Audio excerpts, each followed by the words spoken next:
Hi everybody and welcome. This is Lawbreakers. I am Heather Alexandra and we are going to hopefully kick a lot of ass today. Let's see if I can get them. Okay, so this game is made by Boss Key Productions and Cliff Lazinski, and yes, I got them. That was awesome. And it has a lot of cool stuff going in it, if you can't tell. That is just a preview of what you can do. We're about to start the actual match. And we'll talk about this game, we'll talk about sort of 3D space and a couple things. I'm not really here to do like a review of this game. It's only in a closed alpha right now. I'm not really gonna comment too much on it. I'm not doing a guide or anything like that. I'm just gonna play and hopefully talk and not get my ass handed to me while I talk and play. But let's talk about the main thing here. When you head into the center of a map in Lawbreakers, you go into this big, awesome anti-gravitational bubble, which totally alters the way that momentum functions. It totally changes the way that your jump functions and everything else. And look at me do that weird anti-grav cartwheel with my dead corpse. The center of the map is what makes this game interesting to me. If the center of the map did not exist in this game, if this anti-grav zone did not exist, I don't know if I'd be as interested in this game, but as it stands, with that space there, I think some really cool things can happen. And you can see, like, you can still fight over onto these side lanes, and I just got killed by a crazy powerful special ability, so whatever, that happens. But you can still fight in those side lanes, and everything sort of functions pretty traditionally. But once you get into that center space, your options expand, this sort of canvas expands, like, the game just sort of explodes, right? Like, imagine, like, a tensing muscle. I know this sounds like a weird way to explain it, but, like, the muscle tenses, but when you're here, it just, like, shoots out, right? And you can do all sorts of crazy stuff. It's really hard to sort of explain exactly how it all functions. It doesn't always fit together. It's one of the reasons I'm playing as a melee character right now, is because I don't think that the three-dimensional movement has completely caught up or like matched like to what the shooting wants to do, or like the shooting isn't in line with the movement. Because if you're moving in these three-dimensional spaces and floating about, the way that Lawbreakers handles like its assault rifle action and like shooting rockets and everything, like it feels really floaty, which is funny to levy as a complaint when this game literally has you floating about in the center. But when you have floaty shooting plus floaty movement, like it doesn't completely jive. It doesn't completely click. But when you're playing as this melee character, like, it actually shows off, like, a lot of promise for what I think Lawbreakers can accomplish, and I think that the beta will slowly, like, help them prove. Also, I was way too busy talking, and I wasn't paying attention, and I just fell into that pit, and I tried to play it cool, and I didn't, because I died. Oh, whatever. One of the things I like about that central area is that it really tries to recontextualize the potential relationships, like, spatial relationships, between, like, where you and your enemy can be. So you can do crazy stuff. You can do that, for instance, which is awesome. And that's not possible without some enhanced mobility things. It's not possible without the low gravity and sort of the conservation of momentum that's happening. I don't get to have those moments, those really cool kind of cinematic moments, without that central zone.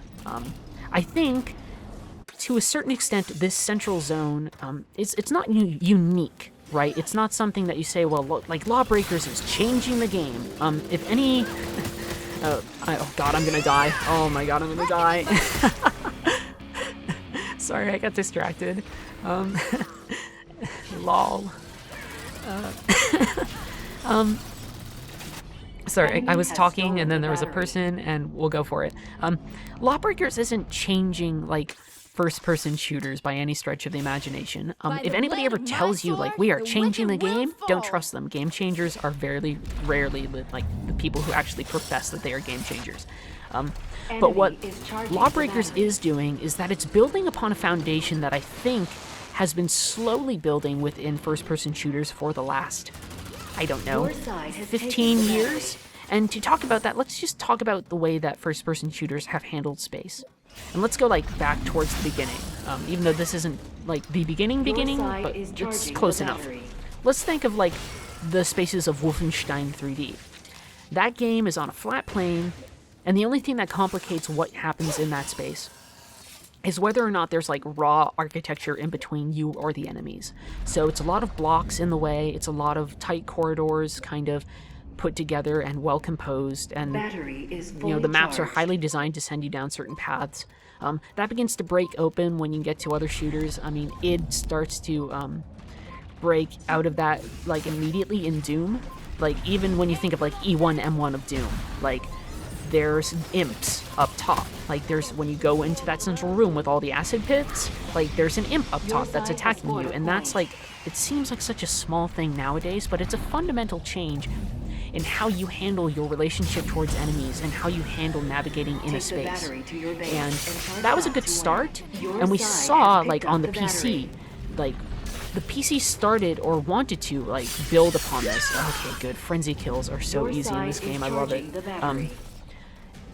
3D space, like on PC, they wanted to change that. This is where you get a lot of the I'm gonna die there. This is where you get a lot of the things like X-Wing versus TIE Fighter or the Wing Commander games. Any of those flight sims starts to crop up because they realize, hey, we can do all of this 3D stuff. And then sort of the natural progression of that fits into like the first-person shooter mold, even though it's not completely a first-person shooter, is a game like Descent, where you're moving down all these tunnels, but now there's like no gravity because you're just a ship going down these crazy tunnels.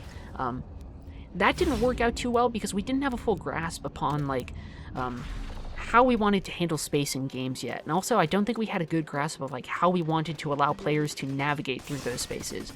Say what you will about WASD and like all of that stuff as traditional like guidance in games, but that's really parsable and understandable, partially because it's now the language that we all default to, because we've played so many games with like certain default control movements.